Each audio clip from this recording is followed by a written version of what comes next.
আজকের এই সুন্দর ইসলামী সম্মেলনের এবং এত চমৎকার একটি আয়োজনের ঈমানি পরীক্ষা দেওয়ার একটি চমৎকার একটি মাঠ, যেখানে আল্লাহ হুকুম এবং নবীর সুন্নাহকে প্রতিষ্ঠা করার অনেক শক্তিশালী একটি প্ল্যাটফর্ম।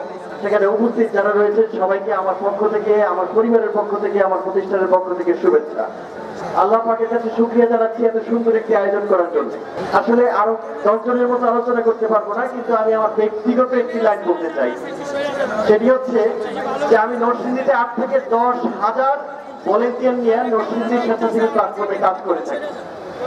কিন্তু আমি বিগত কয়েক মাসের মধ্যে 2টি মামলা আমার নামে হয়েছে। একটি হচ্ছে বিস্ফোরক মামলা, আরেকটি হয়েছে যে জেলখানা ভাঙার মামলা, 9 নম্বর আসামি আমি।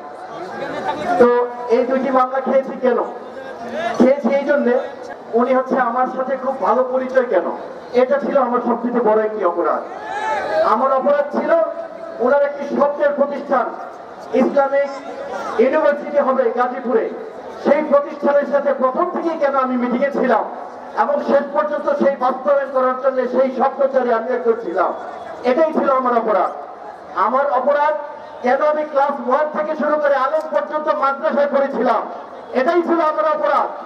আমার অপরাধ কেন দেলোয়ার হোসেন সাইদি আমার আত্মীয়, সেটা ছিল আমার অপরাধ। আমার অপরাধ কেন কামালউদ্দিন চাষমি সাহেব আমার আত্মীয়, সেটা ছিল আমার অপরাধ। আমার অপরাধ কেন এই ইসলামিক জলসার সাথে আমার গ্রহণযোগ্যতা ভালো, আপনারা কেন আমাকে ভালোবাসেন, এটাই ছিল আমার অপরাধ। আজকে তোমরা কোথায়? এই অপরাধীর কিনা এখন তুমি কি করবা? এখন তো তোমাদের অস্তিত্ব টিকলো না।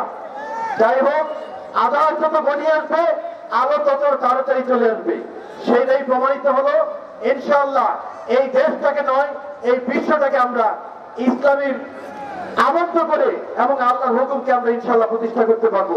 আলোচনা শোনার জন্য আমরা সবাই ধৈর্য ধরে করছি এবং সবার জন্য দোয়া চাইছি আল্লাহ আমাদের সবাইকে ঈমানের সাথে মৃত্যুবরণ করার সুযোগ করে দিন। আসসালামু আলাইকুম ওয়া রাহমাতুল্লাহি ওয়া বারাকাতুহু।